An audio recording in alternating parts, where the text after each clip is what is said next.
From the mountain tops to the prairies wide, we carved our dreams where the wild winds ride. With pick and shovel we staked our claim. Through fire and rain we bore no shame. The red dirt stained our boots and skin, but it built the place we all live in. Oh, red dirt nation, rise and stand. From the treasures deep in the soil's hand, a family of brothers hand in hand. This is our home. This is our land.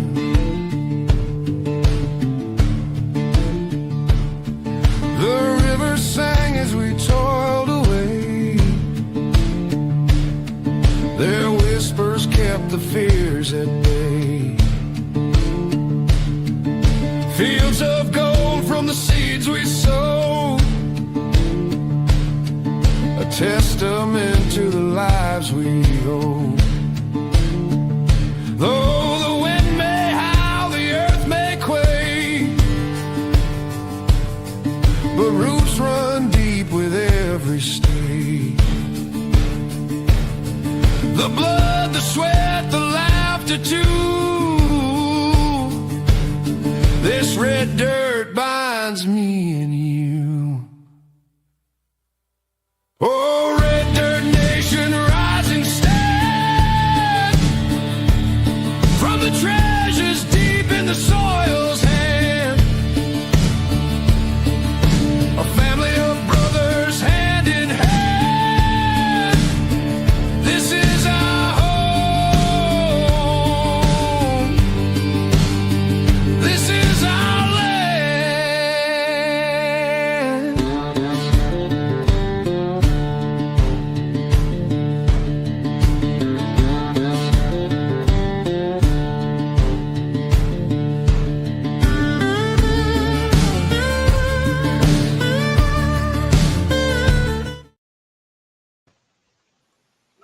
How's it going, everybody?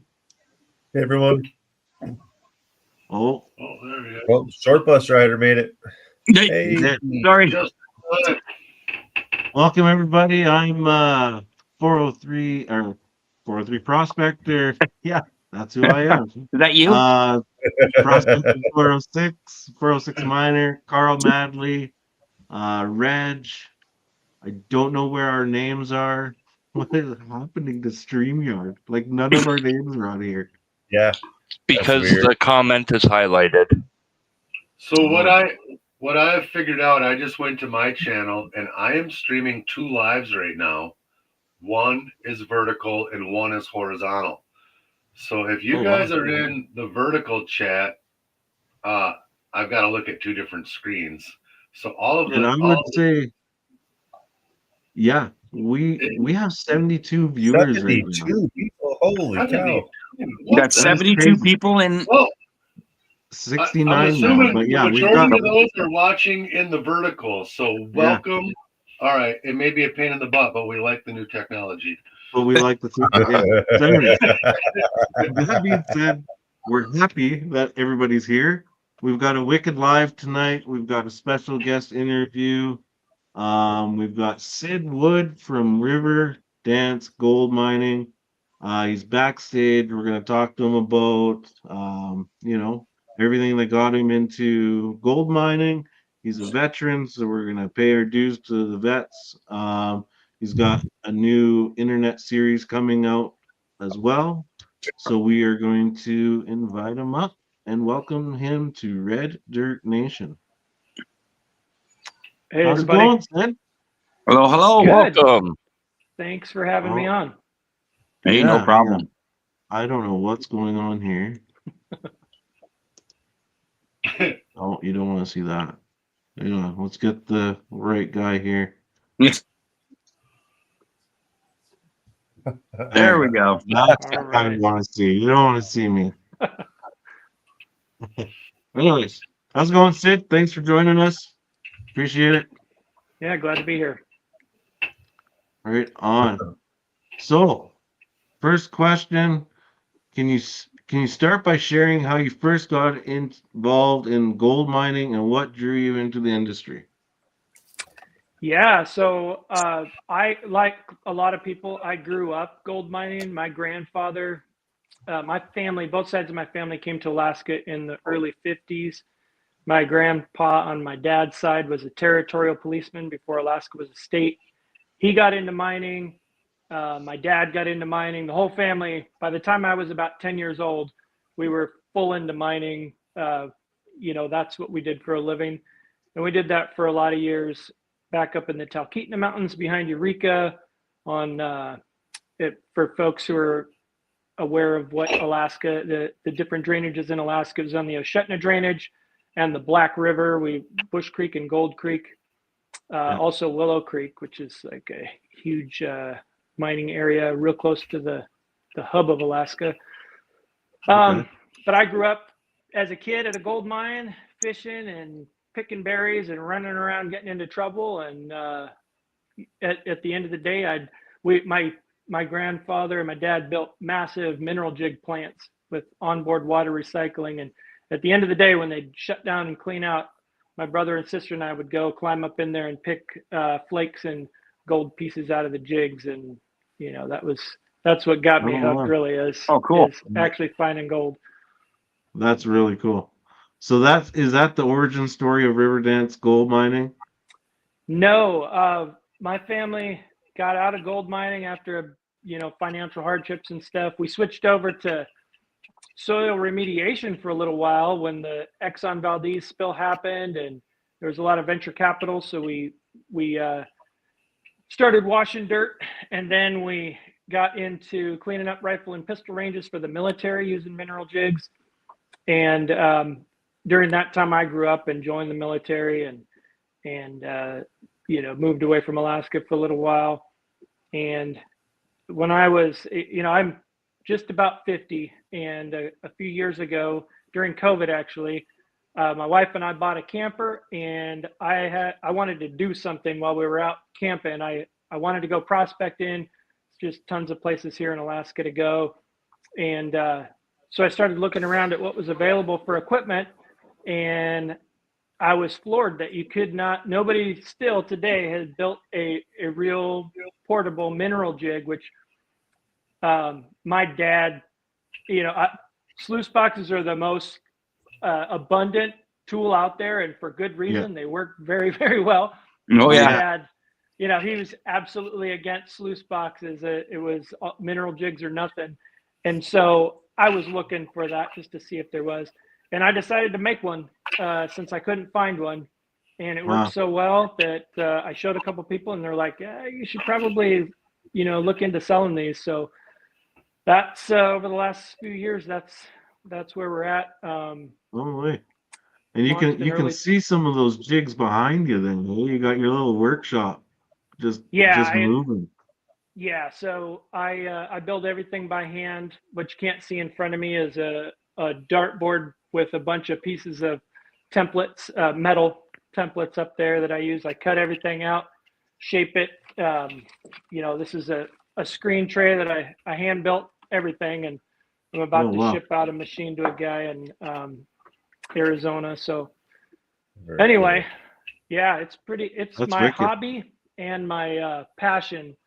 I am less than 6 months away from retiring from my normal job, and then I'm going to do this full time.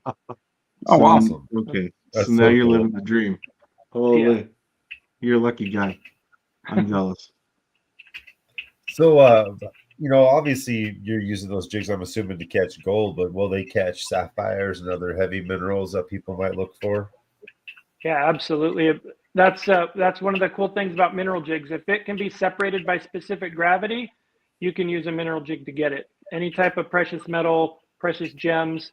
I have sold jigs to guys using them for diamond mining, sapphire mining. Dan Hurd recently used one of my jigs to proof his peridot mine that he's venturing into. and to see if a mineral jig could separate the peridot from the basalt, which is very close in specific gravity. And it worked so well that they're moving forward with the project. Oh, nice. Yeah. That's awesome. I asked because there's a lot of sapphires around here, so I figure something like that would be super useful. Just to you'll chime see. in, I work with Dan Hurd on Sundays. I'm Dan's moderator. Awesome. Cool. We have a question from Prairie Prospecting. How important is classification? Well, like with just about anything, it helps. This is a very small machine. We have 3 different models, and each one is centered around basically a 5-inch hutch, 25 square inches, and it will, a rock, 2-3-inch rocks are not going to move through that little bitty machine, and they'll block enough of a section of the screen. So I tell people, if you screen it down to 1/2 inch minus, that's really, really good. 1/4 inch minus is perfect, because then you can screen out the 1/4 inch jig shot with the same screen, and you keep your jig shot clean, and everything's moving through under its own power. You don't have to pluck any rocks out. Ah. Oh, okay. That's wicked. Mm-hmm. So, who are your early mentors or influences in the mining world? Oh, definitely my grandfather, Woody, everybody called him, Searle Wood. He was a pioneer here in Alaska with a lot of different things. He built the first, I think, portable synergistic leaching system in Alaska, and he was consulting with mines all over the U.S. and all over Alaska. People would send him ore to test out, and he was always experimenting, always trying new things. I'm sure he toxified the neighborhood and us plenty. I remember him sitting out in the yard with the burning mercury, and he retort set up there. And anyway, he just loved experimenting. He never graduated high school. He was one of those guys that lied about his age to get in the Marine Corps, and then he was in the Korean War and World War II, and just did everything. He was a territory policeman, a truck driver, worked at a diamond mine, gold mine, and he would just learn. He was a pilot. Anyway, he was my biggest hero as far as gold mining and everything. He's the one that got me critically thinking about stuff and problem solving. Oh. So, talking about your mini jig, what like a lot of us guys are just prospectors, and I think a lot of the viewers just low key prospectors, not a big mining operation or anything like that. Do you have a machine that's easy to take out? Like the ones behind you look pretty big. I don't know if I would take one of those out. Yeah, our smallest machine is the Mini Max. It weighs 12 pounds. It's about 15 inches long, 20 inches high, and about 8 inches wide. It's that's the most portable machine we have. It's a simplex jig, so it has one hutch. Even the duplex jig, and behind me up here, there's the one you can see the easiest right there. It's larger. It's what we're calling the Pro Series. We haven't started selling them yet. I've actually sold a few, but they're being sold as a custom build. Those are 7 by 7 inch hutches. They're almost double the surface area of each screen tray. And that our normal duplex jig, the RiverDance Max, weighs 17 pounds. That one weighs a little over 20 pounds. Our biggest machine weighs 27 pounds. Oh, really? Yeah, and that's a 2-stage triplex. It'll do it. You run through one stage, and the cons from that one filter down to the second stage, which is a simplex. So you get 3 different classifications of material, and it just super concentrates everything. Wow. So Minor Mod Gold is asking how much does the Mini Max retail for? $1,000 so we've got 3 machines: Mini Max, RiverDance Max, and the Pioneer Peak. Those are the simplex, duplex, and the 2-stage triplex, and they're $1,000, $2,000, and $3,000. Makes it really easy. Hey, So I pulled up a quick clip of the Mini Max on Riverdance Gold Mining's YouTube page. So make sure you go out and check it out. See if I can pull up here. how hard are those to like set up? Oh,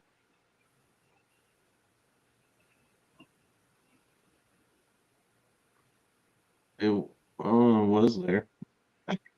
Okay, never mind. We'll stop sharing, and right. we'll come back to that. Well, I'll answer that Go ahead, question. They're Cece. really easy to set up. They're a 12-volt system, just like most equipment that has electricity involved with its prospector size. And I like to use power tool batteries with a little regulator on there to bring 20 or 18 volts down to 12 volts, because power tool batteries are small and easy to carry, and most people have them already. mhm. But these are very, very easy. I supply a bilge pump, either an 1,100 gallon per hour bilge pump for the Mini Max and a 2,000 gallon per hour bilge pump for the Pioneer Peak and the RiverDance Max. And I put an adapter on everything so it can be run up through a regular garden hose. And these don't need a ton of water to run them. So even though it necks it down to 1/2 inch to get into the machine, and it's a 3/4 inch or 5/8 actually hose, it's plenty of water for these machines. Okay. And so you just have to be able to hook up a battery, hook up the hose, and then press the button to turn it on. And the most you have to do for adjustment is work your water regulator valve. And honestly, in most situations, it's not that critical. When you're running concentrates, you have to fine tune it a little bit. But if you're just out prospecting or you're running course material, you could leave it wide open. It shouldn't be a problem. That's neat. Well, So I've Jason talked with. Jenner had a Jason Jenner. quick- Oh, go ahead. I was just Go going ahead. to read the same thing, man. He was wondering what with that small machine, how much can you process an hour? You know what? That's a great question, and I get asked all the time, and it really depends on the material. It is meant to be up to about an 1/8 of a cubic yard an hour for the simplex jig. The duplex will do up to a 1/4 of a cubic yard an hour, or 10 full 5-gallon buckets roughly. The Mini Max, it's a simplex jig, and that's a 5-inch span from the rear of the tray where you feed the material in to the front where the tailings come out. So there's not a whole lot of room there for everything to sink down. So you have to be a little slower. But as soon as the gold hits that pulsing action in the jig, it'll sink directly down. I'd say about 15 minutes or so per 5-gallon bucket is pretty achievable with the Mini Max without overdoing it. When you're running if you're running heavy classified cons through it, then you will absolutely have to slow down more. Probably 30 minutes a bucket, maybe even a little longer with the Mini Max, because everything's heavy. So you want to turn the water down a little bit and really give it a chance to separate everything out by specific gravity. That's the best answer I can give.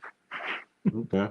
I'm going to show a quick clip here of the Mini Max, because I think I actually got it working here, and then we'll have the viewers and us will have more context of what he's sharing with us. So there we go.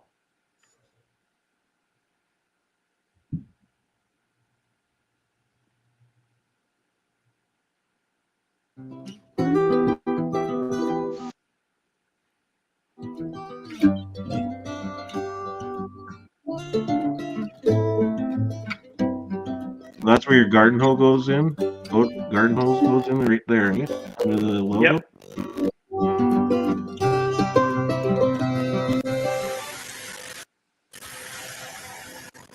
How small that thing is. Oh, wow. That's pretty cool. But you just feed it in that top tray there. That's what you're saying, right? Yeah. Yep. Okay. Is there like a water volume control in this jig, or are you just like how is the water controlled? So every jig comes with a submersible pump, a hose, a spray nozzle, a little water regulator valve, a jig shot, an AC adapter, because they're all wired with a little dongle and come with an AC adapter so you can plug it into the wall if you're doing it at home, and a concentrates container. So water regulation is I usually put the valve right up next to the pump.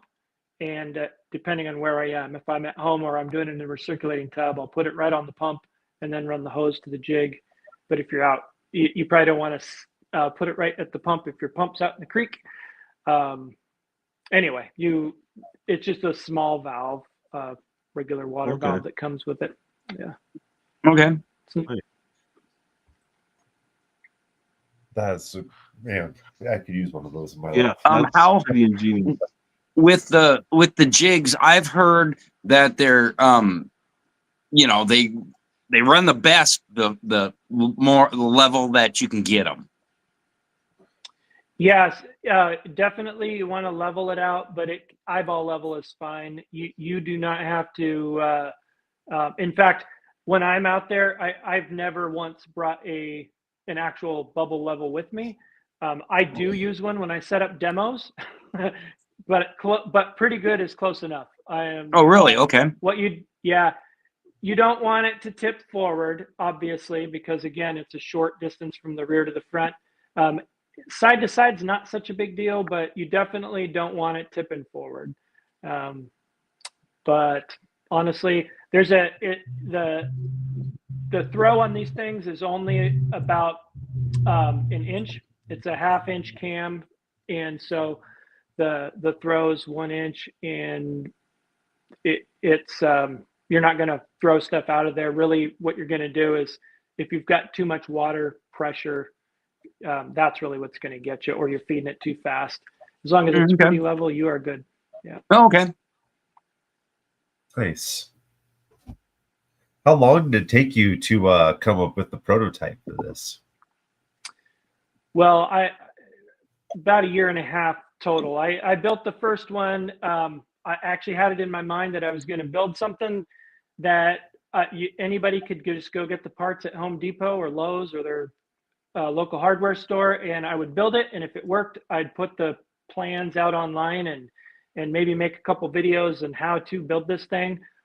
And I built one that was pretty good, and I did some testing, and it worked really well. But it took me about 1.5 years to, after I decided, you know what, I think I want to patent this thing, and I want to try to make it for retail sale. It took me about 1.5 years to come up with a prototype that I could reproduce enough to keep making the same thing. And then another 6 months or so before I settled on the version that you see now. But we are always coming up with, it seems like about every 6 months I'm making an upgrade and doing a change, making something better. Well, cool. That's awesome. We just in the last couple of months, we began rotating the water inside the hutch. It's all directed flow. So as it comes into the hutch, instead of spraying in there and filling up, it sprays in there and spins. And of course it fills up and overflows. But as you're cleaning it out, when you turn it off, it cleans the inside of the hutch out for you. You don't have to spray it out with the spray nozzle like you used to. And it keeps everything moving. It creates a water column in the center, a low pressure spot in the center, so the heavies can fall right through the center and go out the tube. And The other upgrade we did even more recently was I had on the duplex jig, I had both water inlets were coming from the same hose, and I separated them out so you can actually you can regulate the water flow in each hutch separately. And that's something that customers had asked for. And, you know, if a good idea is a good idea, I'll definitely do it. Nice. So how often do you have to clean those out? You know what I mean? When you're running the concentrate, I kind of understand, you know, if you're running some real heavy stuff, but your average, let's say, dirt, for lack of a better word, can you run like all day? Yeah, so that's one of the cool things about mineral jigs, the big ones and the little ones. You can continue running until you have so much heavy material, the gold, that it covers the screen and it impacts the water can't get through. The water's coming up from underneath. So as long as there's space for the water to get through, there are holes through the screen, you can just keep going, and the heavier material keeps collecting. And it takes, we found out, about 27 ounces of gold in one of these little jigs to plug it enough that the water is not able to get through. And you'll just hear it thumping against the screen, but it's not coming up anymore. Otherwise, 27 ounces of gold. Yeah, if the jig shot starts coming out, that's another really good indicator, because something heavier, something denser has got underneath it and is pushing it out. So if your gold is not flat and it's, you know, nuggets or pickers, and there's a lot of them, it'll start pushing it'll displace the shot. Otherwise, the only reason to stop is you're out of dirt to run through it, or it's the end of the day and you don't want, you should never leave your jig shot in the tray overnight. It will cement. No. And, it gets that's a bad day. Yes. How are we going, Joe? 27 ounces of gold. Yeah. So we got another video here of your I think it's your two jig system, and you're digging in a culvert here. You're taking a chance. So you can walk us through this video if you want.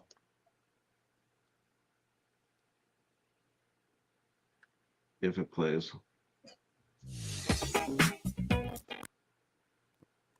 See you, Chelsea. Just kidding, eh? Well, if this is the video I'm thinking of. Welcome to Yeah, this video is you'll notice this is a green PVC framed machine. This was our original design, and that's the culvert at my parents' house up on Lazy Mountain here in Alaska. Did not expect to get anything out of there, but like I'm finding out, there's pretty much gold everywhere.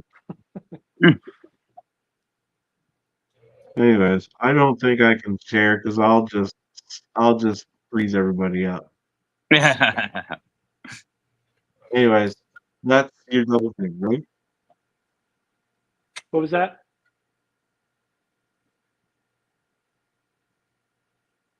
Can you repeat that, Trav? Uh-oh. Trav freeze. Yeah, might be one of those StreamYard issues again. Yeah. I know as soon as we got on, it booted Prairie off. So, well, I guess let's keep moving forward then. As far as like with your jigs goes, you got a duplex. There he is. All right. Sorry, I'm going to restart my internet. I'll be right back. Okay. Okay. So now with your jigs, so you're making improvements all the time without spoiling anything. Do you have any planned improvements for this winter going into the next prospecting season? Yeah. The next big thing for us is to get the supply chain issue worked out and start marketing the Pro series. So there's a Mini Max Pro, which is actually what this screen is for. I said we're not selling them, but we are on an individual basis. I just sold one, and this is to an ore miner. He's a hard rock miner that wants it to concentrate his material. And anyway, they're all bigger. They're about 49 square inches for each tray, for each hutch. And so we have a duplex, and the RiverDance Max Pro, and we have the Mini Max Pro, and those are, you can run a half a yard an hour through the duplex jig. And we did that on the beach in Nome this summer, just testing it out on that beach sand, which is really easy to run. That stuff is fantastic, really. I mean, there's some stuff up closer to the shore, the bench, the land up there that has a lot of clay in it, but the sand itself is fantastic. And I was putting material in there as fast as I could possibly do it, and it was keeping up with it. The limiting factor was we were recycling seawater in totes. We used the same totes that we shipped the machines up in. We just opened those up on the beach, filled them up with water, put a couple 5-gallon buckets in there, and recirculated the water. And we had to keep pulling. Every time I put a bucket in, I'd have to empty the tailings bucket. And so take a bucket out. Yeah. But other than that, it was, man, we were just cruising, and it was working really, really well. So I think those will be useful to folks that want something just a little bit bigger, but are still looking for something, relatively affordable and portable compared to any other type of jig you can find out there. So got a question from chat here. Zayfiel was asking if you only focus on gold, or do you target other minerals as well? My focus is gold, but so I just had a guy come in the other day, last week, to my shop here, and he is a copper miner, and they get gold as a byproduct actually, but their main focus is copper. And he was actually blown away that he'd never heard of a mineral jig. And when I started showing him what it was, he actually came in to see if I had any gold pans or snuffer bottles and things like that. So I gave him a couple because I don't sell those, but I have some around. And I showed him the jigs, and he was like, holy crap, that's pretty cool. So yeah, anything you can separate by specific gravity, you can target. I've got guys that use my jigs for gold mining, silver mining. That guy might grab one for copper. I don't know. But gems and gold are the most popular. Yeah, because you said something about diamond mining too. Yeah, I don't know if Nico Jackson ever comes in here, or is somebody you guys are aware of. He mines and sells crystals that he finds and gems and things. And so he bought one of my jigs, one of the very first ones. He's probably in the first 10 machines that I ever sold.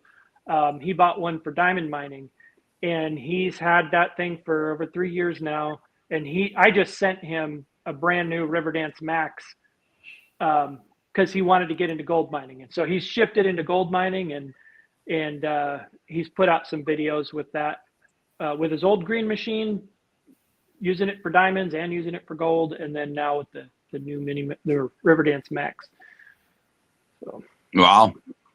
So that's assuming really that cool. It'll get garnets then too, right? You probably get a bunch of garnets at the bottom of your screens. Oh yeah, if we see a lot of garnets here, and it'll actually, anything that's got a higher specific gravity, it's going to hang on to as it's pushing everything out. So what's cool about these little jigs and why they retain gold so well is that there's not enough water flow really to push the material out. The water's pulsing and it's overflowing, but it's not rushing through there, and it's not coming from behind and pushing the material. You're adding the material right on top of the hutch, and then as you add material in, the heaviest material displaces anything lighter and pushes it out, and it'll keep doing that. So yeah, it works very well in that way. We got my daughter's going to walk by really quick. I was looking everywhere like, what was that? I did get that video. I can try to play that one Travis was trying to bring up. If I can get out of full screen here. We'll try it one time and then I'll give up. It's the miner's way. I turned the sound off. Is this the right one, Sid? I don't know. It doesn't look like it, but oh yeah, I guess it is. Yeah. All right. Been a I'll long let you time since I explain watched what's that going one. on rather than play the sound. Yeah. Well, I went and I took I filled a couple buckets out of my parents' culvert right next to their house up on Lazy Mountain, which is not known as a gold bearing area.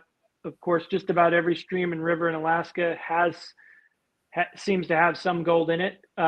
This is really what got me started saying, if there's gold there, this thing is going to find it. And I've got the original RiverDance Max. In that machine, you had to turn the whole machine over to dump the jig shot out and to get your oversized cons out of the top trays. We've since made the screens removable for clean out, and you can switch screen sizes and all that. But anyway, didn't find a lot, but I found three pieces of gold. There's one right there. There you go. Pretty good size. And that picture. Wow. Yeah, there's I started saying, if there's gold in the dirt, this thing's going to find it. And I honestly, I've only been skunked one time using my jigs, and that was I went and grabbed a little bit of catastrophic failure there on my stand. I went and grabbed some material from the Homer Spit, which is not a place that anybody can mine or should mine. In fact, you shouldn't dig dirt off the spit because it's necessary and it's a finite resource. We put the dirt there to make this spit out into the ocean. But at low tide, I went and dug up some dirt just to see. And of course, there was no gold in it. But every other time I've gone out, I've at least found, little teeny tiny bits. It's not always a lot, but it's always something. I even found gold in Florida beach sand. Some friends sent me some beach sand so I could make a video to see if the jig would capture shark's teeth, and it did. It did retain the shark's teeth, but there was gold in the material too. A couple, just a little teeny tiny specks of gold in there. Oh, so there is gold in Florida. Apparently. Probably rubbing off all those coins out in the ocean. Yeah. Right. Gold plated shark teeth. Yeah. Yeah. They got grills. Gold fillings, yeah. Oh man. So let's see here. I had a question I was going to ask and I totally lost it. What's your favorite mineral to find other than gold? Like, if you could go find any mineral with your jig, what would you go look for? Bucket list. That is a really good question. Maybe. Oh.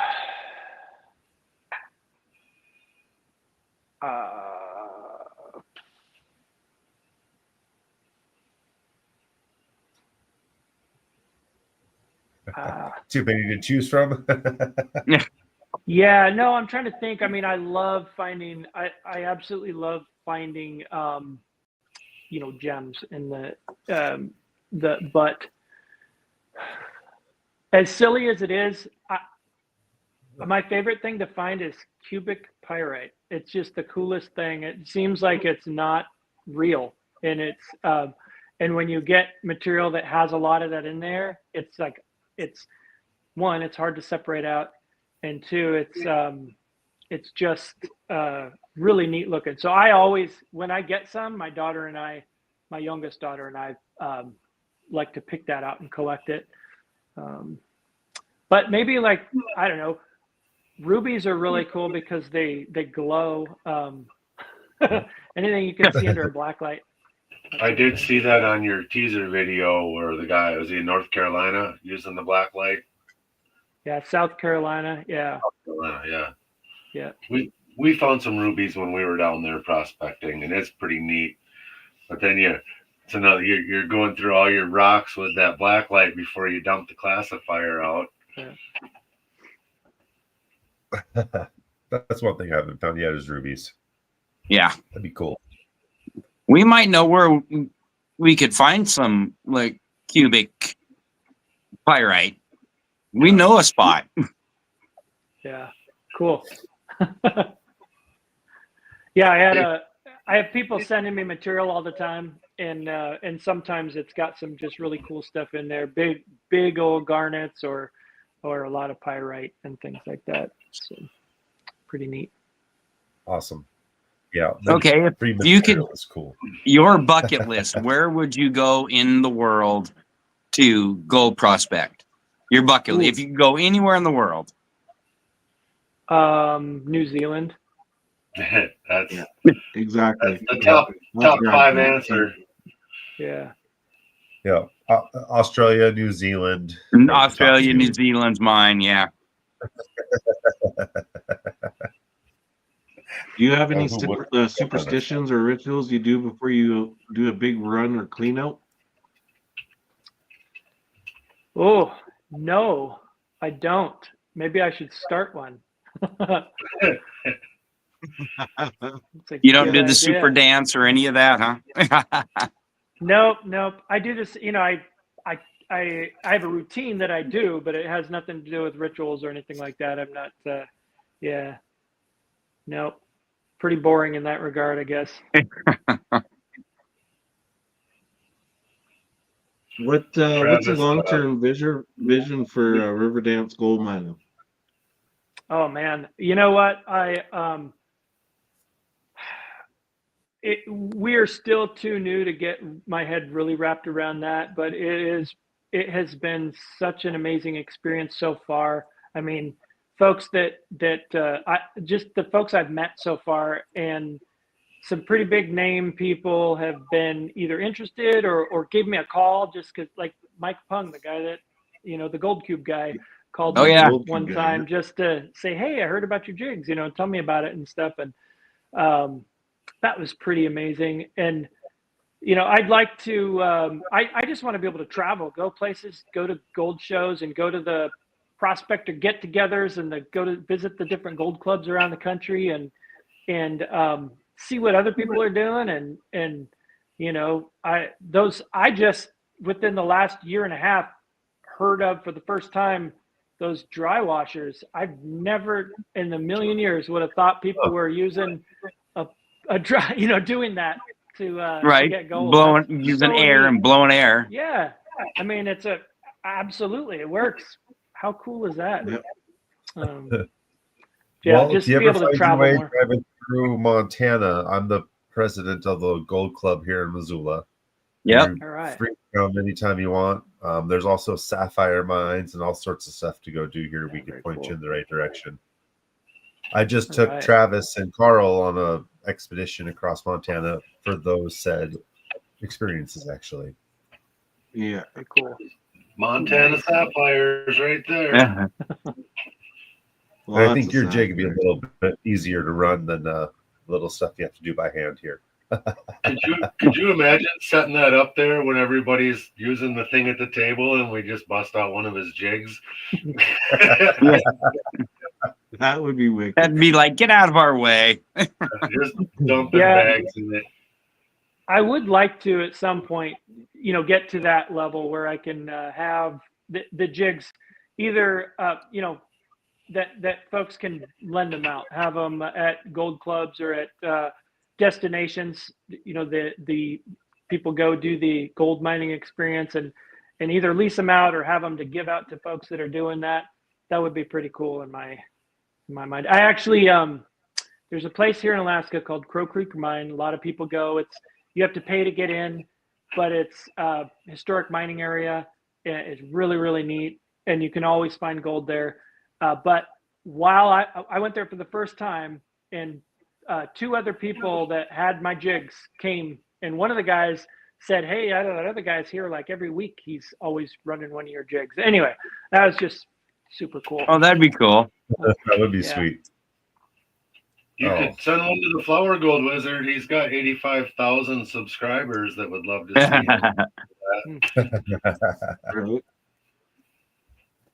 him. Curtis is asking, what's been your best day of recovery? Oh man, you know what? It's definitely not since I went into business for myself. The jigs, yeah, because I just don't get out enough. I literally have like an hour or two at the most when I get out. Usually, the last run we did, the final day before we flew out of Nome this last summer in June, was probably the best day, and I dumped almost all the gold out on the ground because I wasn't paying attention to what buckets we had. But we recovered more gold that was minus 100 than we did of the larger gold, and there was 1 gram of minus 100 gold, and I bet you that, and from the previous days, and then we ran like 3 or 4 times that much that last day, and I bet you I had at least 2 grams in that minus 100 concentrates, and there was just a little bit of black sand in the bottom of a bucket, and I thought, oh, this bucket hasn't been cleaned out yet, and I rinsed it out, and my brother came over and said, where's the concentrates bucket? And I said, what are you talking about? And it was all, yeah, I had washed it out. Yeah, I could see gold all inside the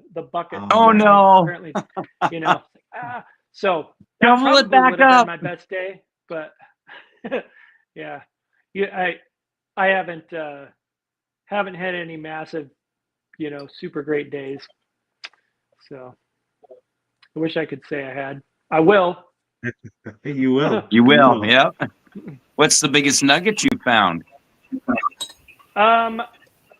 Probably it was only 1.3 grams. It wasn't that big.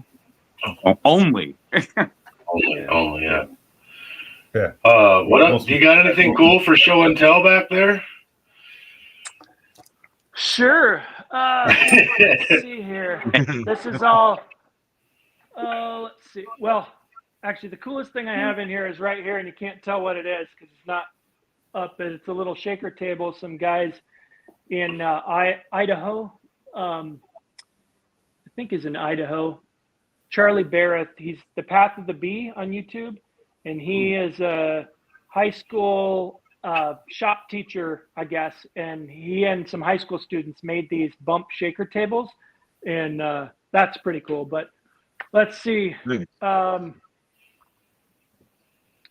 maybe I don't have anything all that cool. I could pull one of these jigs down, but let me grab this.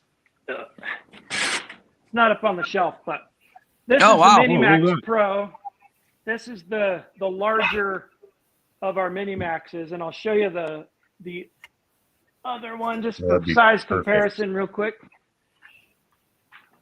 It'd be perfect for you guys. I can't use that anywhere here in my garage. Oh, I'd use the what out of that. Yeah, the shiznick out of that.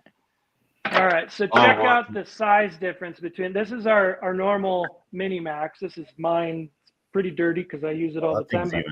And then this is the Minimax Pro. It's the size difference is just amazing. It's it literally, although this one is only 2 inches wider and 3 inches longer. I made it so you can fit it over a 5-gallon bucket. It fits perfectly on top of a 5-gallon bucket. It doubles the screen tray area, so you can run a lot more material over. You can run a quarter of a cubic yard through this machine, just like the duplex jig. And the duplex of this size, you can run half a yard through it. So pretty cool. And your tailings come off the edge there, right? Of that feed tray? Yeah, so the jig shot sits right on top of the screen here. And as you feed material in, the water's pulsing up and down through the screen, and the trash material, your tailings, go right out the front onto the ground or into a bucket. And then you have fine concentrates that come out of this tube here into a collection bucket, and your your oversized concentrates, your nuggets and pickers and stuff, stay in this tray up here, and they'll always be right back here in the back because they sink directly down as soon as they hit the water. Oh wow. That almost looks Yeah. like a Joffrey ripple that you have in that tray. It's just a half-inch. You can see that. It's just Okay. half-inch aluminum flat bar, and to make Oh. some retention areas. Oh, in okay. here. Right. So Oh, cool. So I That's think I know cool. the answer to this, but does that separate the black sands out, or do you end up? So the size of the screen is what gets you the best concentration and ultimately separates it out as far, or concentrates it down as far as you can, which separates out the majority of the black sand. That is a 30 mesh screen, and I go all the way down to 200 mesh in screen sizes. Oh wow. My most popular screen sizes are 30, 60, and 100, but I go as big as 20 and as small as 200. And if you on our single stage jigs, which these are, you pick the screen size that's going to reject the most of the material, or the vast majority. So 90% of your material should leave the jig out the front, your tailings, and less, at least, you want at least 90% going out. So you only want a little bit coming out your concentrates at the bottom. Your oversized material, what you retain is limited by the size of that screen tray. So it's always going to, it depends on how much you put in as to how much it concentrates it down. But that's the limiting factor there. Your undersize or your minus fraction will continue growing, right? Because it's the more material you put in, the more you're going to get. But then you just swap to a finer screen size. This one's a 60, and run it again, and it's going to have the same effect on that size. And then you can run it a third time if you want, or I usually skip from 30 to 100. But our two-stage triplex does that all at once. You put it in the top, and it cuts it once, cuts it again, and you have, after running a 10 buckets of material, you'll probably have a few teaspoons of your minus 100 concentrates and just what's retained in the tray for your larger stuff, and it should be just the heaviest stuff. So you never have more than a gold pan to pan out at the end of the day, regardless of how much material you run. That sounds That's amazing. crazy. Yeah. That sounds wow. Holy. So do you have to buy the screens separately? Like you get one screen with the jig, and then you have to buy them in increments or whatever, unless you buy the one that comes Yes. with all three. Yeah, you get each machine the one screen to make it go. You choose that screen size, and then you have to buy separate screens.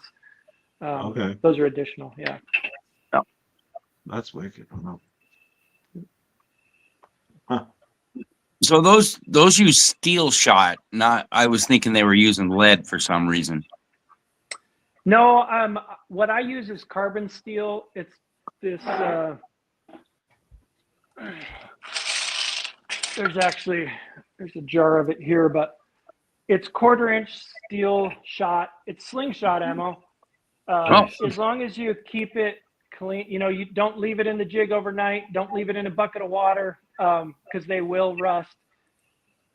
The reason I like to use carbon steel instead of stainless steel is it's magnetic, and you can pick it up with a magnet if you don't have a 1/4-inch screen. Separate it out. Yeah. And it's cheaper. Stainless steel is great. It lasts longer, but it's not magnetic, and it costs a lot more. Curtis is asking if you use a surfactant with it when you're running on the recirc.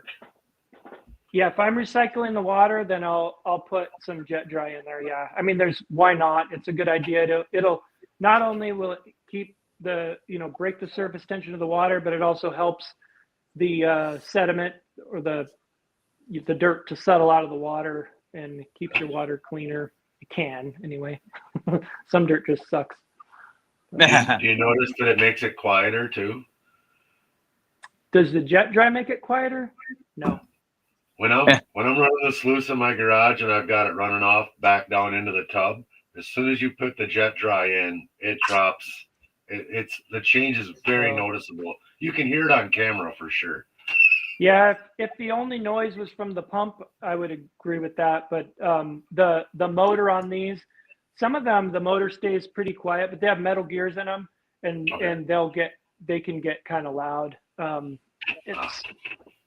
They're tough little motors. Haven't had any of them quit on me yet, but they do make some noise sometimes.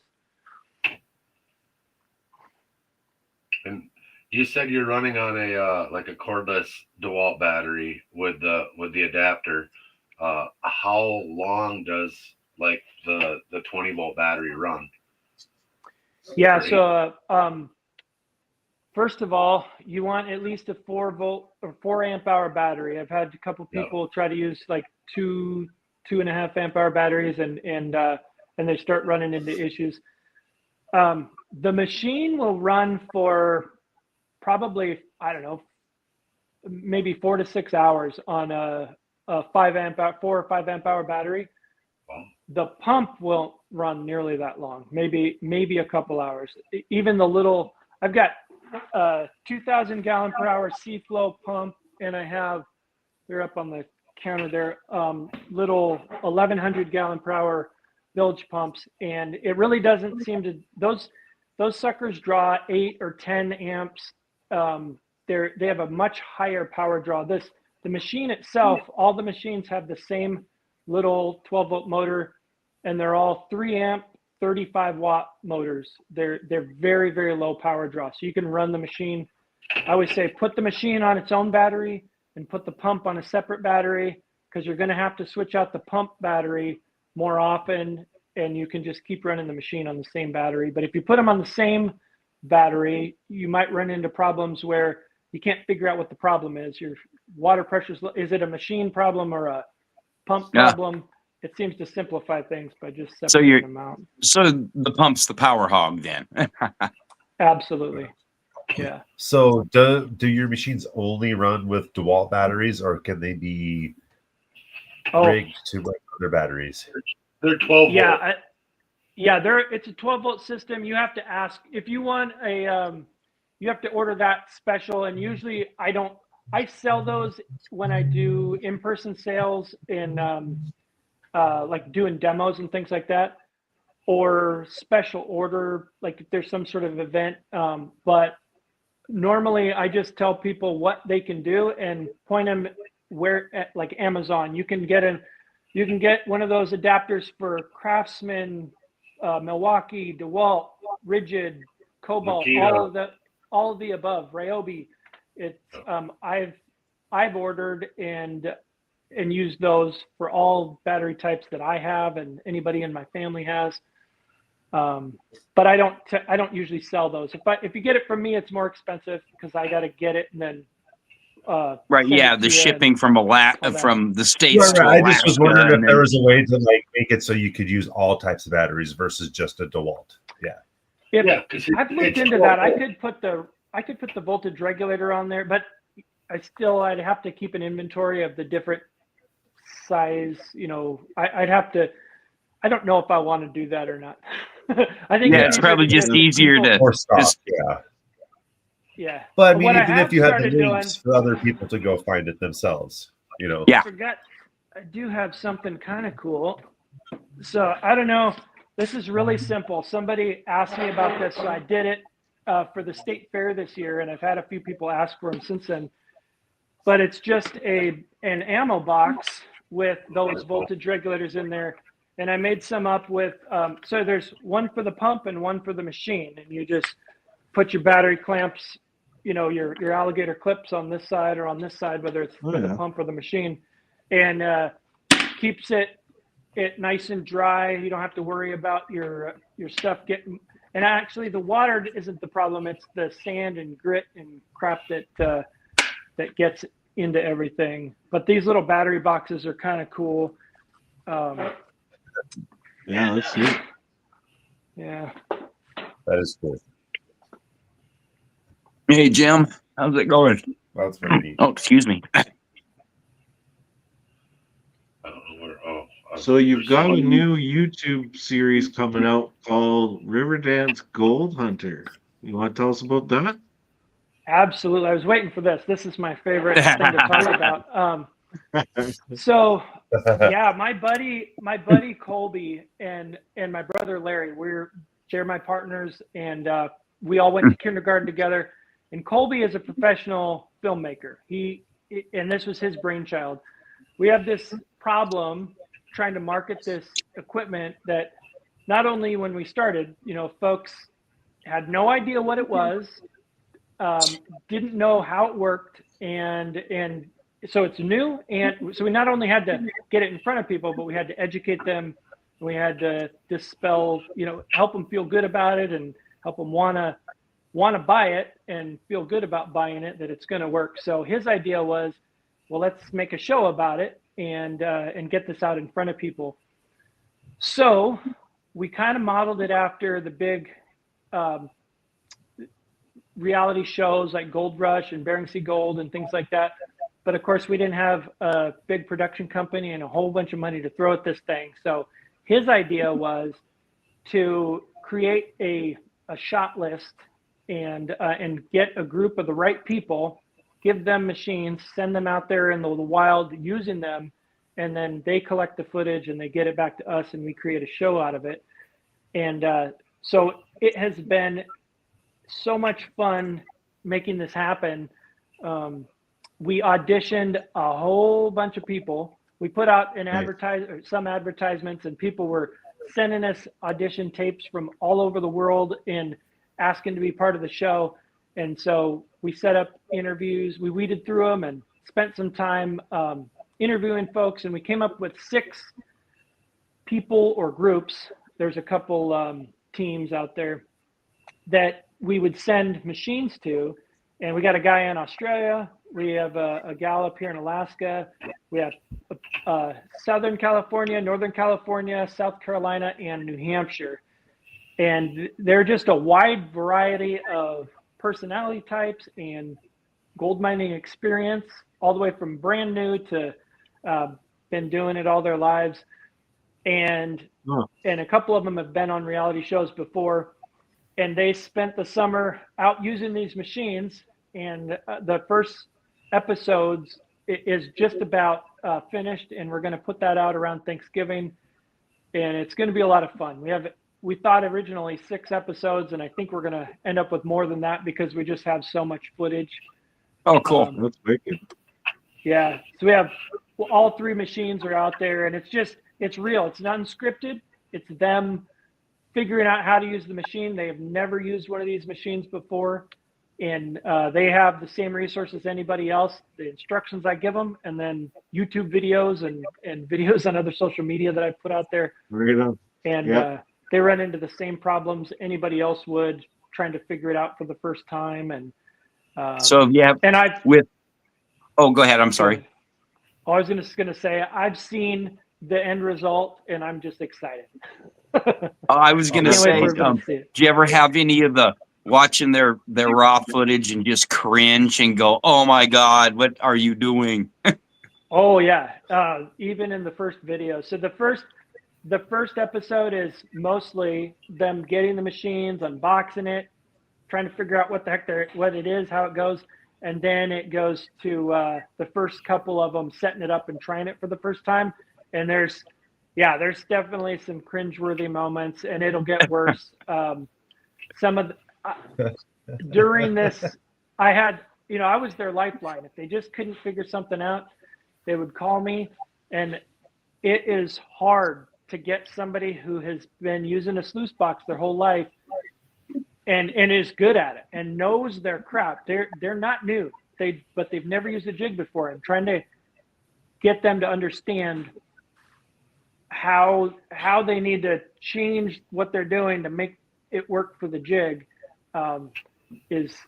It was a challenge, and I had some moments where I was pulling my hair out, and I was like, trying to be nice, like, you just got to trust me. I promise it's going to work. Just, anyway, you'll see. I think it'll be fun for everybody to see this and sort of figure it out together.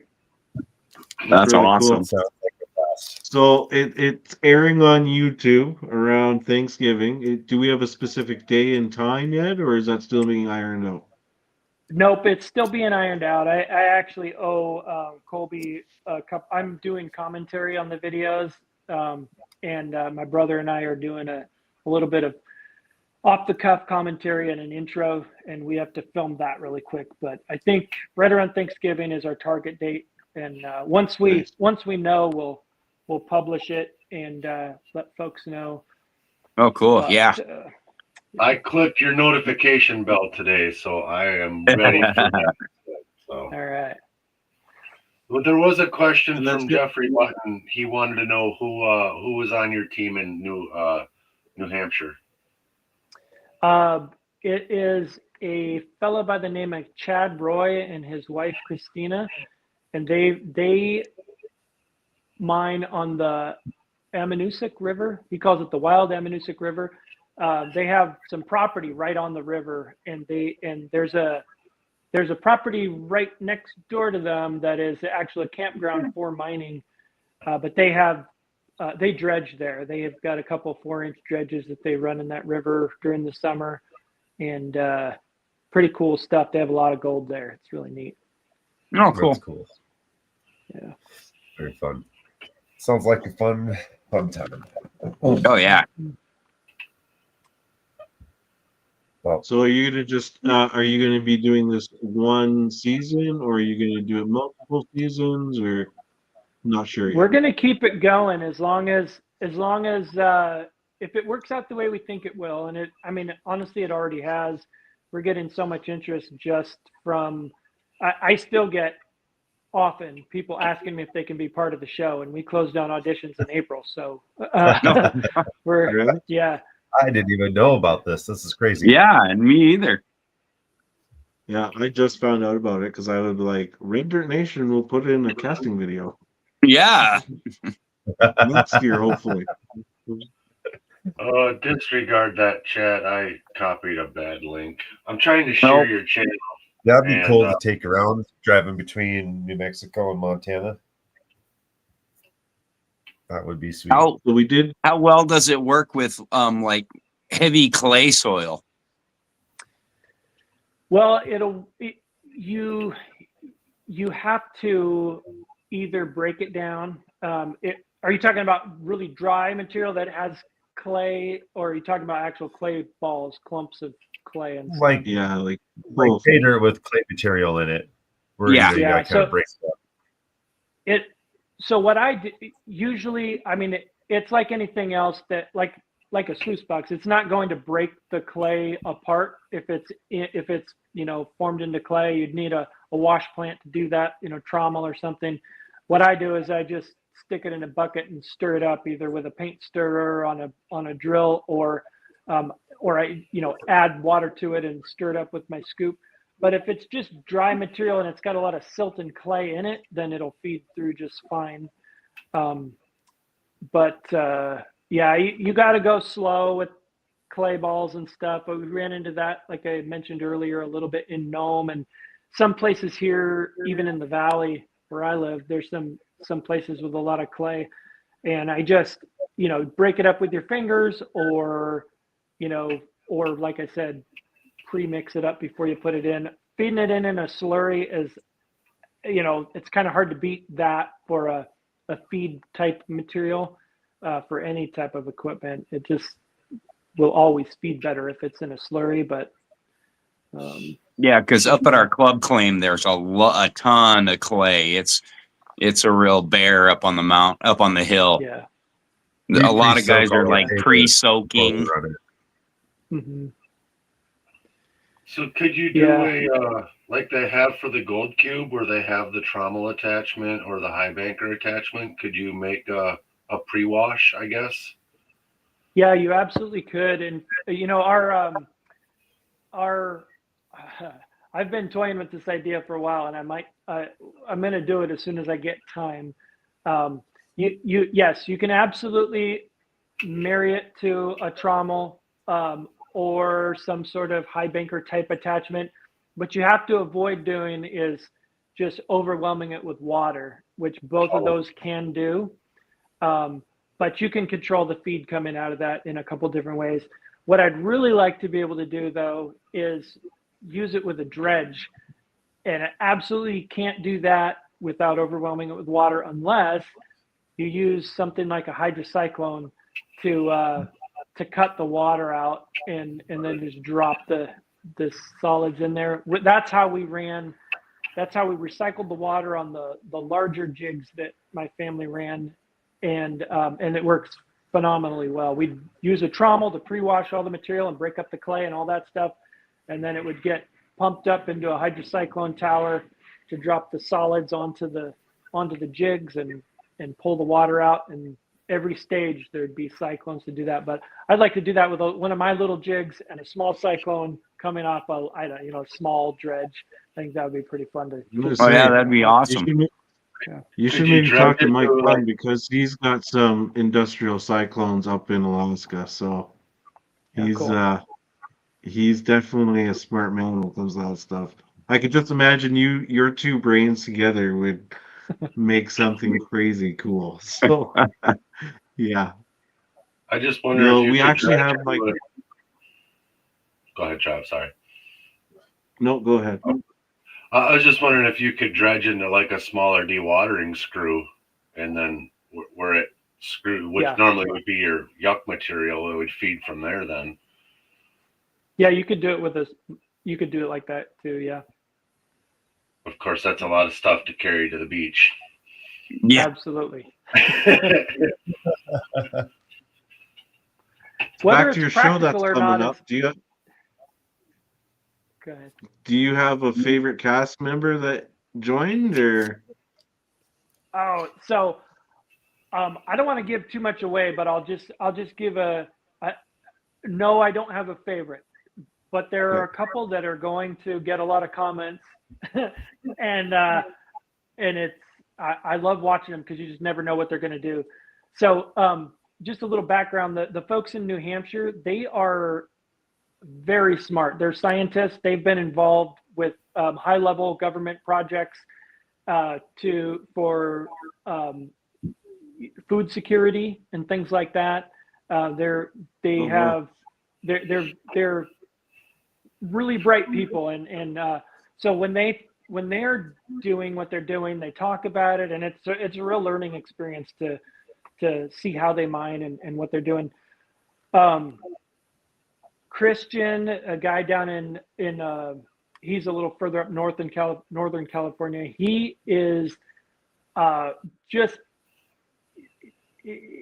he's a whitewater rafting guide, but he's been mining forever, and he knows his stuff when it comes to geology and the history of the area and mining, and he mines on the Trinity River, and he's just an oddball wild card guy. You never know what he's going to say. He can be very he's got a great heart, very very positive, but yeah, I just never know if it's going to be kid friendly or whatever. We've got Krista in Southern California, who her words, she brings glam to gold mining, and she's brand new. She's learning, and the things that come out of her mouth she's got me cracking up all the time because it's not always correct, but that's okay. It's she's trying, and she is learning and all of that. She knows what she means. Yeah, exactly. We've got Morgan Lauren up here in Alaska, she was on Gold Rush, and she's a serious miner. She has her own gold mine, and has grown up around it kind of like I did, and knows her stuff. She's the one person in the cast that really understood what jigs were. She'd never used one of our jigs, but she knew what they were. She'd been around them, and knew how valuable they'd be to the cleanup process for what she's doing. And then Jason from Australia, that's just cool because he's, it's Australia and it's different. They just the way he talks is entertaining. So, and then Chad McClaskey from South Carolina. He's deep country, and that guy puts in the work. When he goes mining, it is up and down hills, it's no joke. They hike everywhere they go mining, and he's got the biggest machine, and it's not fun to carry around. Even though the machine itself only weighs 27 pounds, that becomes a lot more than that very quickly when you've got all your gear. Oh yeah, 25 pounds is 25 pounds. Yeah. Yeah, it does. Yeah, it still sucks to carry it. Mm-hmm. So do you build all of these in-house then? Yeah, my brother welds the frames, and I build everything else. I cut everything out and shape it. I've got a metal brake and lots of different tools, and yeah, we build them all in-house. And we're looking at manufacturing, but we're not there yet. Our volume is still low enough that I can keep up with it almost, and we're doing pretty good. But we're getting there. It's like becoming a nail biter every time, whether we're going to meet our deadline or not. Yeah. Just about time to turn this full time, like you were saying, then, huh? Yeah, for sure. We supply the biggest and really only gold mining equipment store in Alaska, the Mining Superstore for Alaska Mining and Dive and Supply in Anchorage, and they carry our equipment. That's the only retail, brick and mortar retail outlet that we sell to. Even that, sounds like you've got a pretty good problem on your hands. Yeah, great question. I like from it. Ezekiel. The sourcing. Oh yeah.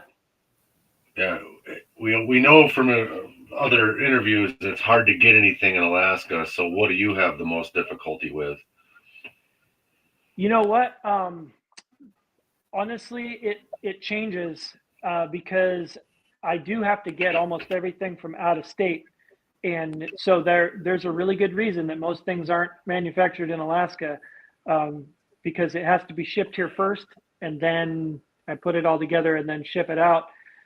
And it used to be the motors and the rod end bearings and sometimes the jig shot were the things that would just put a big pause in production, especially the motors, because those there's not a single manufacturer in the US that will make these motors or a comparable motor. You can only get them from China. And I even had there's an outfit that specializes in mating, matching up manufacturers with motor manufacturers in the US, trying to get people to use made in the US motors, and they could not find a manufacturer that would that could make a motor that was similar to these, unless I think I needed a 10,000 quantity, to start with in order for somebody to begin manufacturing them. And I can't do that yet. Eventually I will, because it kills me that I'm buying motors from China. But so right now though, everything's pretty good because the Amazon, which is where I source most of that stuff from, has they have a distribution center in Alaska now in Anchorage. And so what used to take me 2 to 3 weeks to get takes just a few days. Oh, and, nice. Yeah. Do you get the drone delivery? What's that? Do you get the drone delivery? No, they don't do that in Alaska yet. That'll be pretty cool. But the hardest part for me to get for that I'm not meant, one of the reasons I haven't started selling these yet is this hutch here, this piece for these bigger jigs. I can't get it in Alaska at all. I have to, and I can't get it shipped up here through the places that carry it. I have to, and it's one of those really weird things. Home Depot carries these. It's a 4x8 PVC reducer, and Home Depot carries them down in the States. And they will not ship store to store, and they won't ship it to me in Alaska. So I have to buy it online, have it shipped to my buddy's house in Georgia, and then have him ship it up to me. I've had plumbing supply companies try to order them for me, and 6 months later, it's still not here. So that's the most ridiculous the double shipment, issue that I have right now. Have you tried the rest of these, the normal size ones I can get, if I can't get them shipped to me quickly, I can run down to the hardware store and buy them for a few dollars extra a piece. They're more expensive to get them here, but they're always in stock. Oh, geez. There's a company called Dakota Supply Group, DSG. They took over our big plumbing warehouse here, but they have a website, and I know they ship everywhere. Just maybe they might have one. Yeah, if I can get a reliable source for those, and I don't have to go through my buddy in Georgia, I will do that if I have to. But it's not DSG. I'll look that up. Yep. I'm not guaranteeing it, but they might. So yeah, it's 2025. You would think that we could, overcome stuff like that at this point, but I don't know. You would assume. It just doesn't make any sense. Right. But here we are. Oh, that felt good. Well, we're about an hour and 20 minutes in. Somebody, should we take a quick commercial break here? Travis has a video for, I believe, our next week's guest. I am trying to get my computer to cooperate with me. I don't know which video it is, though. Travis, are you? I see you're hanging out in the back. Can you pop on our commercial quick for us? Oh, Red Dirt Nation, rise and stand from the treasures deep in the soil's hand. A family of brothers, hand in hand. This is our home. This is our land.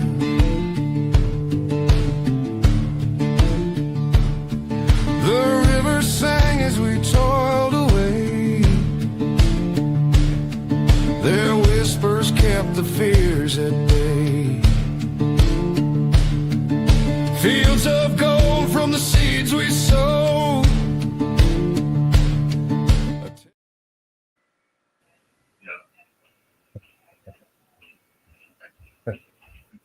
Oh, fun stuff. I went down for another cup of coffee and it's all gone. Well, why is it? So I guess there was a couple. One of the last questions I had was for people who have adverse health effects and maybe have a hard time getting out to the mountains. Would this be a piece of equipment that'd be easier for them to use at home or even set up themselves out in the mountains? Let's say they're in a wheelchair or they're having to walk with a cane. Yeah, I one of the things that I really like is the ability to set this up in my garage at home. One of my close friends, his dad has one and he walks with a cane. He wanted something he could just sit down next to and feed from a chair. You can absolutely do this. I really I started doing it for my demos because it was such a great way to set it up, is recycling water inside a tote. You just go get a Husky tote or a Craftsman or whatever brand at the hardware store, that those closing lid totes, or you can do it in a regular, removable lid tote.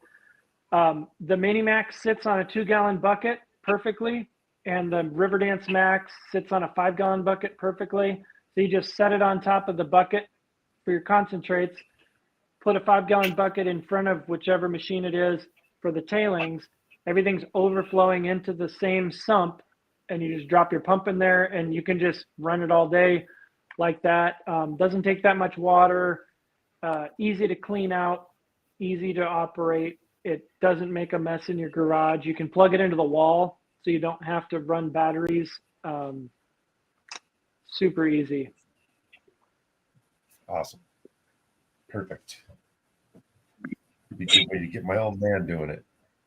Yeah.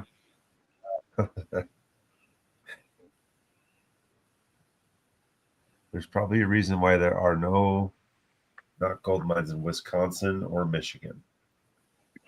Well, it's because mostly copper, and there is just a little bit of gold, but there is currently a company from Canada that is drilling for gold a couple hours north of me, and they have really good results from all of it. You can Google it. It's in the Chiquamagon National Forest. I can't believe I said it right. That's CH Pretty good. Magwan. I love that flow copper that comes from Michigan. That stuff's cool. Yeah. But Expensive, the copper though. from Montana is pretty nice too. Well, I don't know. This is Anaconda. You win again.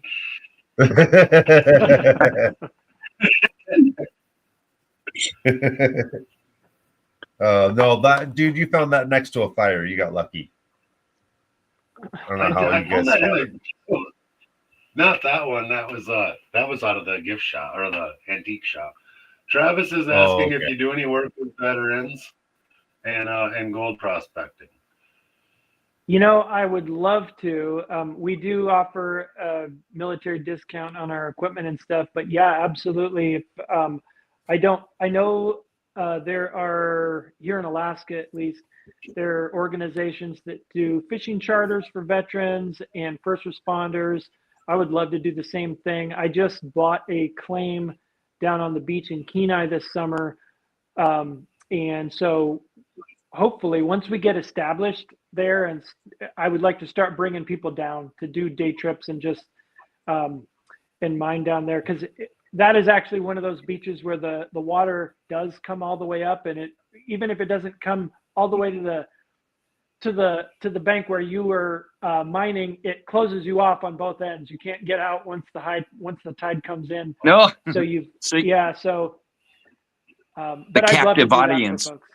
Yeah, you're stuck if you don't time it right. You might ruin your day. But yeah, I'd love to do that. I, as a veteran, and I've been working in corrections for just under 20 years now, and I was in the Marines and the Army, and so I'm very connected to law enforcement and military, and have a passion for that. My wife works for the local police department. I would absolutely love to do that.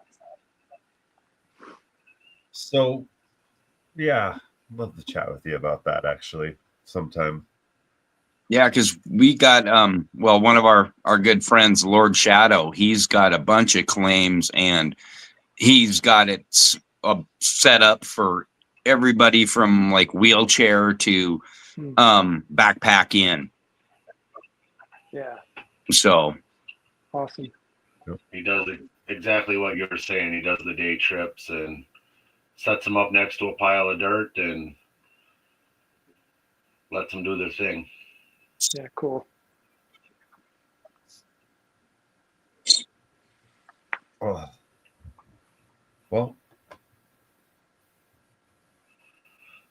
is there anything you use to fill your time other than prospecting and building your machines? Besides building your machines and prospecting, is there anything you do to fill your time? Yeah, I work for the Department of Corrections. No. And I'm married. I have a 9-year-old daughter, and so yeah, I love hunting. That's one of the things that, you know, the very short time frame that we get to do that here, moose hunting specifically.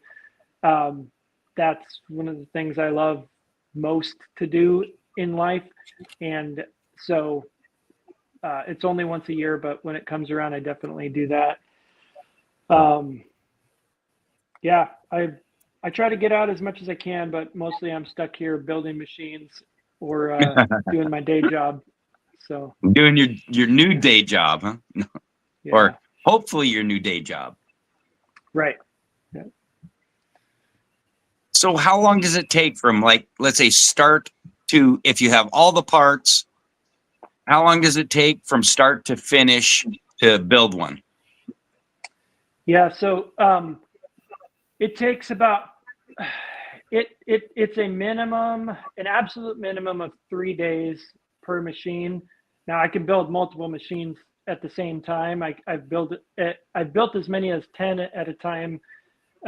Usually it's 3 or 4 at a time, but Right. A couple of the components take 2 days to do. One of the components takes 3 days to do because there's, silicone, dry time, paint, things like that. But if I have all the components pre-made, it takes me about 2 hours to assemble everything and get it out the door. So That's pretty good. That's pretty good. I mean, you probably built enough of them now. You've got it pretty streamlined. Then it sounds like. Yeah, it's definitely getting easier. There's our Lord Shadow is in chat now. He's the one we were just speaking Oh, about. Lord Shadow. Shadow. He's our local artist and claim prospector. He's got some works in different museums and presidents' homes. So wow, very cool. Yeah. The Smithsonian, I believe, is the one big one he's got something in. That's what I thought I was going to do when I graduated high school. I wanted to play soccer professionally and be a professional artist. And apparently there are no good art schools that have great soccer teams. Or at least I didn't find one. So I joined Imagine the Marine that. Corps instead. Yeah. Oh, that's funny. How many of your machines are in the field now? How many have you sent out, I guess, or produced? That's a good question. So since I started serializing them, I have the one that I just sent out was the 140th of the serialized machines, and so it's less than 200. It's probably around 170 or so, 170, 180, but yeah, we're still brand new, effectively. That's still 180 more than most people have of anything out there. No, yeah. Right. Well, and I just got the patent this summer in May on my dad's birthday. And, cool. That's like a bucket list thing. I always wanted to do that, and so I have a utility patent. Pretty happy. How was that process? Was that a pain in the neck? No, I did it the easy way. I hired an attorney, and I paid for it to be done right the first time. So I avoided all the issues. There were a couple snags along the way, but the attorney took care of it. And although it took a while, it was pretty easy to do because I had a product that actually should be patented. It solves a problem. It's not new technology, but it's done in a way that nobody else has done it before. Okay. And it works very well. Okay. So, yeah. Awesome. Well, we are over an hour and a half at this point. Unless anybody's got some last minute questions, I think this would be a good time to maybe start wrapping it up for the evening. Anybody in chat or anyone wants to type something out real quick? We really appreciate you coming on, Sid. Yeah, thank you very much. A really cool conversation.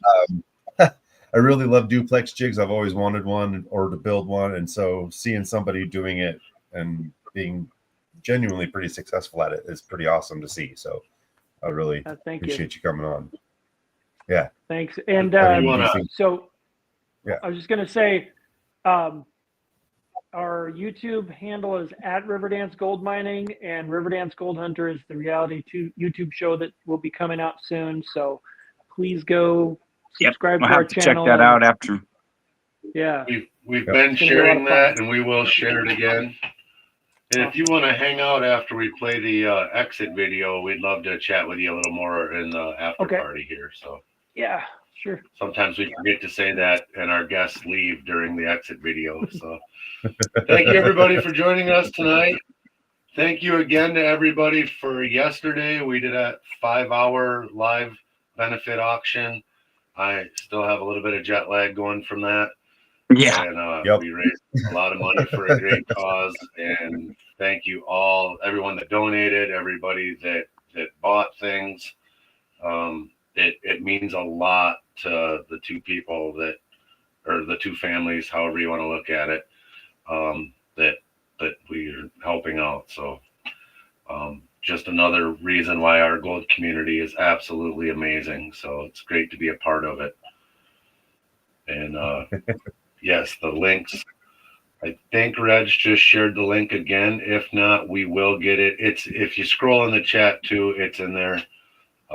Yep. But we will make sure we'll get them links up one more time. I might even have it here myself.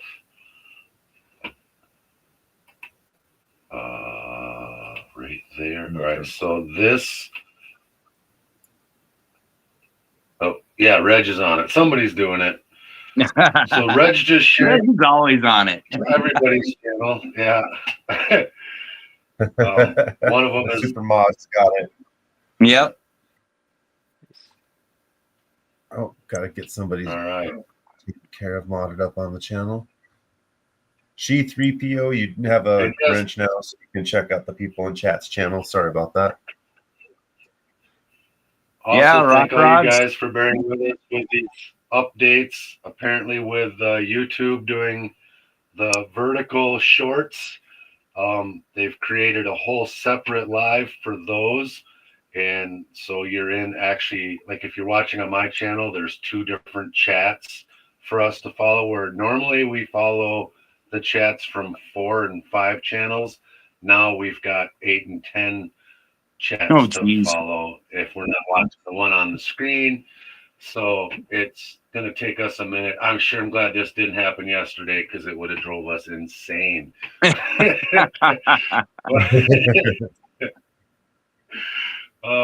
Thank you so much, everybody. Again, I'm trying to find buttons, and I will get the exit video going unless someone does it for me. Here we go. Thank you all so much.